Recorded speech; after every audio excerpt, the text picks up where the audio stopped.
ಇಟೇ ಇದೀಗ ಊಟ ಮಾಡೋಣ. ಪಿಜ್ಜಾ ಬಿಡು ಹೇಳೋಣ.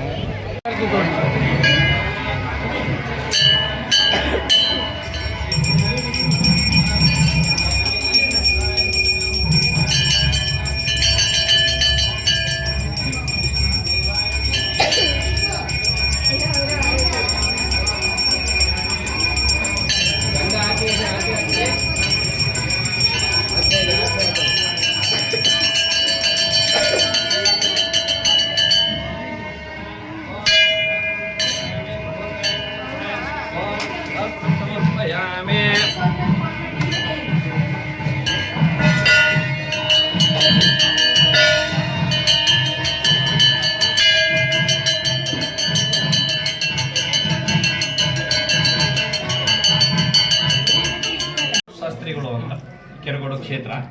ಇದು 788ನೇ ಇಸ್ವಿದು, ಯಾವಾಗ ಗಂಗರು ಕಾಲದ್ದು, ತಲಕಾಡು ಆ ಕಾಲದ್ದು. ಇಲ್ಲಿ ಪಂಚಲಿಂಗೇಶ್ವರ ಕ್ಷೇತ್ರ ವಿತ್ ದೇವಸ್ಥಾನವೂ ಇದೆ, ವಿತ್ ಗಣಪತಿ ಉದ್ಭವ ಮೂರ್ತಿ, ಮೂಲ ಗಣಪತಿ ಮೈನು, ಸರಿನಾ? ಇದರಲ್ಲಿ 5 ಲಿಂಗಗಳಿದೆ: ವೈದ್ಯನಾಥೇಶ್ವರ, ಅರ್ಕೇಶ್ವರ, ಚಂದ್ರಮುಳ್ಳೇಶ್ವರ, ಮಲ್ಲಿಕಾರ್ಜುನ, ಪಾತಾಳೇಶ್ವರ. 5 ಲಿಂಗ ಸೇರಿ ಪಂಚಲಿಂಗೇಶ್ವರ ಅಂತ ಹೆಸರು ಬಂದಿದೆ. ಸರ್, ಇದನ್ನು ವಿಶೇಷ ಏನಿದೆ ಸರ್? ಇದು ವಿಶೇಷತೆ ಅಂತ ಅಂದ್ರೆ ಶಿವರಾತ್ರಿ ದಿನ ಪರ ನಡೆಯುತ್ತೆ.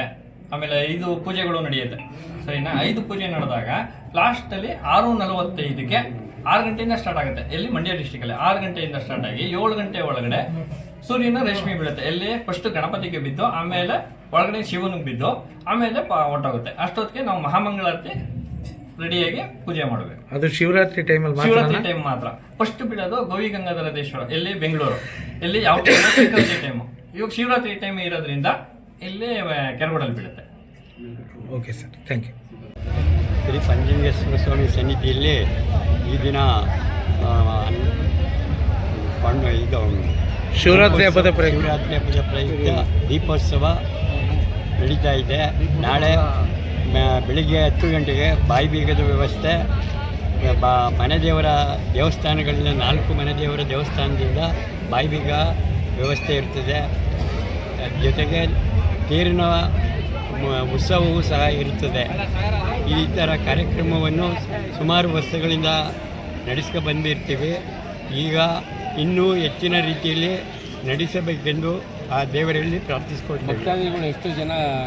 ನಾಳೆ ಸುಮಾರು 10-15 ಸಾವಿರ ಜನ ಭಕ್ತಾದಿಗಳು ಊಟದ ವ್ಯವಸ್ಥೆ ಇರುತ್ತದೆ. ತಲಕಾಡು ಬಿಟ್ಟರೆ ಪಂಚಲಿಂಗಗಳಿರುವುದು ಕೆರಗೋಡಿನಲ್ಲಿ ಅಂತ ಹಲವಾರು ವರ್ಷಗಳಿಂದ, ಸಾವಿರಾರು ವರ್ಷಗಳ ಇತಿಹಾಸ ಇರುವಂಥ ದೇವಸ್ಥಾನ ಇದು.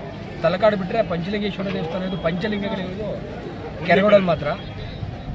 ನಮ್ಮ ತಲಾಂತರಗಳಿಂದ ಕಟ್ಟೆಮನೆ ಅಂತ ಒಂದು ಇತ್ತಂತೆ, ಆ ಕಾಲದಿಂದ ಈ ಹಬ್ಬಗಳು ನಡೀತಾ ಬರ್ತಾ ಇದೆ. ಅದರಲ್ಲೂ ವಿಶೇಷವಾಗಿ ಶಿವರಾತ್ರಿಗೆ ಭಾಳ ಅಚ್ಚುಕಟ್ಟಾಗಿ ಊಟದ ವ್ಯವಸ್ಥೆಯನ್ನು ಪ್ರತಿ ಊರಿನವರು, ಈ ಊರು ಸುತ್ತ 12 ಗ್ರಾಮಗಳಿದ್ದಾವೆ, 12 ಗ್ರಾಮದಿಂದ ಎಲ್ಲ ಊರಿನವರು ಮತ್ತು ಇಲ್ಲಿಂದ ಹೊರಗಡೆ ಹೋಗಿರುವಂಥ ಅಣ್ಣ ತಮ್ಮಂದಿರು, ಹೆಣ್ಣು ಮಕ್ಕಳುಗಳು ಎಲ್ಲ ಸೇರ್ತಾರೆ ಈ ಹಬ್ಬಕ್ಕೆ. ನಾಳೆ ಸುಮಾರು ಒಂದು 15,000 ಜನ ಊಟಕ್ಕೆ ಸೇರ್ತಾರೆ. ಈ ರಾತ್ರಿ ಪೂರ್ತಿ ಜಾಗರಣೆ ಇರ್ತದೆ. ಹಲವಾರು ಮನರಂಜನಾ ಕಾರ್ಯಕ್ರಮಗಳು ಈಗಾಗಲೇ ನೋಡಿದ್ದೀನಿ ನಡೀತಾ ಇದ್ದಾವೆ. ಅದೇ ಥರ ಕಾರ್ಯಕ್ರಮಗಳು ಬೇರೆ ಬೇರೆ ಊರಿನಲ್ಲೂ ನಡೀತವೆ. ನಾಳೆ ಬೆಳಿಗ್ಗೆ ಬೇರೆ ಬೇರೆ ಊರಿನಲ್ಲೂ ಊಟದ ವ್ಯವಸ್ಥೆ ಇರ್ತದೆ. ಮಾರ್ನಿಂಗು ಬೆಳಿಗ್ಗೆನೆ, ಮಧ್ಯಾಹ್ನ ಕೆರಗೋಡಿನಲ್ಲಿ ಎಲ್ಲೇ ಕಾರ್ಯಕ್ರಮ ನಡೆದ್ರು ಎಲ್ಲರೂ ಕೆರಗೋಡು ಬಂದು ಸೇರ್ತಾರೆ, ಅನ್ನ ಸಂತರ್ಪಣೆಗೆ ಸೇರ್ತಾರೆ.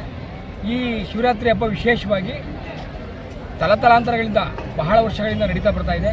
ಈ ವರ್ಷ ಇನ್ನೂ ಅಚ್ಚುಕಟ್ಟಾಗಿ ಮಾನ್ಯ ಶಾಸಕರು ಇದಕ್ಕೆ ಪಾಲ್ಗೊಳ್ಳಿದ್ದಾರೆ, ಮನಪೂರ್ವಕವಾಗಿ ಸೇರಿದ್ದಾರೆ ಇದಕ್ಕೆ. ಮತ್ತು ಬೇರೆ ಬೇರೆ ನಾಯಕರುಗಳು ಎಲ್ಲ ಸೇರಿ ವಿಶೇಷವಾಗಿ ಹೇಳಲಿಕ್ಕೆ ಮಾಡ್ತಿದ್ದೆ. ಬೆಳಿಗ್ಗೆ 6 ಗಂಟೆ ಸೂರ್ಯೋದಯ ಮೊದಲನೇ ಕಿರಣ ಈ ಪಂಚಲಿಂಗೇಶ್ವರ ಸ್ಪರ್ಶ ಮಾಡುತ್ತೆ.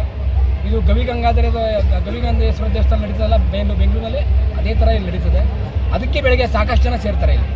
ಇಲ್ಲಿ ಬೆಳಗ್ಗೆನೇ ಬಂದು ಸೇರ್ತಾರೆ. ಬೇಕಾದ್ರೆ ನೀವು ಆಗ ಸಂದರ್ಭದಲ್ಲಿ ಬಂದು ಚಿತ್ರೀಕರಣ ಮಾಡ್ಬೋದು. ಭಾಳ ಅದ್ಭುತವಾಗಿ ಅದು ನಡೀತದೆ. ಇದು ವಿಶೇಷ. ಯಾವುದೇ ಇಂಜಿನಿಯರ್ಗಳು ಈ ಥರ ಮಾಡಲಿಕ್ಕಾಗಲ್ಲ. ಆ ಥರ ಸೂರ್ಯನ ಕಿರಣಗಳು ಸೂರ್ಯನ ಪಂಚಲಿಂಗೇಶ್ವರ ಪಾದನ ಸ್ಪರ್ಶನ ಮಾಡ್ತಾರೆ. ಇದೇ ಥರ ಕಾರ್ಯಕ್ರಮ ಮುಂದೂ ನಡೀಲಿ ಅಂತ ಆ ಭಗವಂತನೇ ನಾವೆಲ್ಲ ಸೇರಿ ಪ್ರಾರ್ಥನೆ ಮಾಡ್ಕೊಳ್ಳೋಣ. ಜೈ ಶ್ರೀರಾಮ್. ಎಲ್ರಿಗೂ ನಮಸ್ತೆ. ನನ್ನ ಹೆಸರು ಶಿವಲಿಂಗೇಗೌಡ SD ಅಂತ ಹೇಳಿ. ಈ ಒಂದು ದೇವಸ್ಥಾನ ತುಂಬ ಐತಿಹಾಸಿಕ ಸುಪ್ರಸಿದ್ಧವಾದಂಥ ದೇವಸ್ಥಾನ. 2ನೇ ತಲಕಾಡು ಅಂತಲೇ ಈ ದೇವಸ್ಥಾನಕ್ಕೆ ಹೆಸರಿದೆ. ಈ ದೇವಸ್ಥಾನದಲ್ಲಿ ಒಮ್ಮೆ ಒಳಗಡೆ ಬಂದರೆ 5 ಲಿಂಗಗಳ ದರ್ಶನ ಏಕಕಾಲದಲ್ಲಿ ಆಗುತ್ತೆ. ಹಾಗಾಗಿ ತಲಕಾಡಿಗೆ ಹೋದರೆ 5 ಕಡೆ ಹೋಗಿ 5 ಲಿಂಗಗಳ ದರ್ಶನ ಮಾಡಬೇಕು. ಕೆರಗೋಡನ ಶ್ರೀ ಪಂಚಲಿಂಗೇಶ್ವರ ಸ್ವಾಮಿ ಪುಣ್ಯಕ್ಷೇತ್ರಕ್ಕೆ ಬಂದರೆ ಈ ಪಂಚಲಿಂಗೇಶ್ವರ ಸ್ವಾಮಿ ದೇವಸ್ಥಾನದಲ್ಲಿ 5 ಲಿಂಗಗಳ ದರ್ಶನ ಏಕಕಾಲದಲ್ಲಿ ಆಗುತ್ತೆ. ಮತ್ತು ಈ ದಿವಸ ಬೆಳಗಿನಿಂದನೂ ಕೂಡ ವಿಧಿವಿಧಾನಗಳ ಪ್ರಕಾರವಾಗಿ ಪೂಜೆ ಕೈಂಕರ್ಯಗಳು ನಡೀತಾ ಇದೆ. ಮತ್ತು ವಿಶೇಷವಾಗಿ ಈ ವರ್ಷ ಶಿವನ ಹೋಮವನ್ನು ಹಮ್ಮಿಕೊಳ್ಳಲಾಗಿತ್ತು, ತುಂಬ ಯಶಸ್ವಿಯಾಗಿ ನೆರವೇರಿದೆ. ಮತ್ತು ಮರುದಿನ ಬೆಳಗ್ಗೆ 6:20 6:45ವರೆಗೆ ಸೂರ್ಯನ ಕಿರಣ ಶ್ರೀ ಪಂಚಲಿಂಗೇಶ್ವರ ಸ್ವಾಮಿಯ ಮೇಲೆ ಸ್ಪರ್ಶ ಆಗುತ್ತೆ. ಇದನ್ನು ಹಲವಾರು ವರ್ಷಗಳಿಂದಲೂ ಕೂಡ ಜನ ಕಣ್ತುಂಬ ನೋಡ್ಕೊಂಡಿದ್ದಾರೆ. ಮತ್ತು ನಾಳೆ 10 ಗಂಟೆಗೆ ಸರಿಯಾಗಿ ಹರಕೆ ಹೊತ್ತಂಥ ಭಕ್ತಾದಿಗಳು ಈ ಸನ್ನಿಧಿಗೆ ಬಂದು ಬಾಯಿ ಬೀಗವನ್ನು ಹಾಕಿಸ್ಕೊಂಡು ರಂಗದಿಂದ ಪ್ರವೇಶ ಮಾಡ್ತಾರೆ. ಹೆಣ್ಣು ದೇವರ ದೇವಸ್ಥಾನದಲ್ಲಿ ರಂಗಕ್ಕೆ ಬರ್ತಾರೆ. ಅಲ್ಲಿಂದ ಶ್ರೀ ಪಂಚಲಿಂಗೇಶ್ವರ ಸ್ವಾಮಿಯ ರಥದ ಒಟ್ಟಿಗೆ ದೇವಸ್ಥಾನಕ್ಕೆ ಬರ್ತಾರೆ. ಅದಾದ ನಂತರ ಬಾಯಿ ಬೀಗ ಕಾರ್ಯಕ್ರಮ ಮುಗಿದ ನಂತರ ಪ್ರಸಾದ ವಿನಿಯೋಗವನ್ನು ಹಮ್ಮಿಕೊಳ್ಳಲಾಗಿದೆ. ಸುಮಾರು 10,000 to 15,000 ಜನಗಳು ಬಂದು ಇಲ್ಲಿ ಪ್ರಸಾದವನ್ನು ಸ್ವೀಕಾರ ಮಾಡಿ ಸಂತೃಪ್ತರಾಗ್ತಾರೆ ಮತ್ತು ಭಗವಂತನ ಕೃಪೆಗೆ ಪಾತ್ರರಾಗ್ತಾರೆ.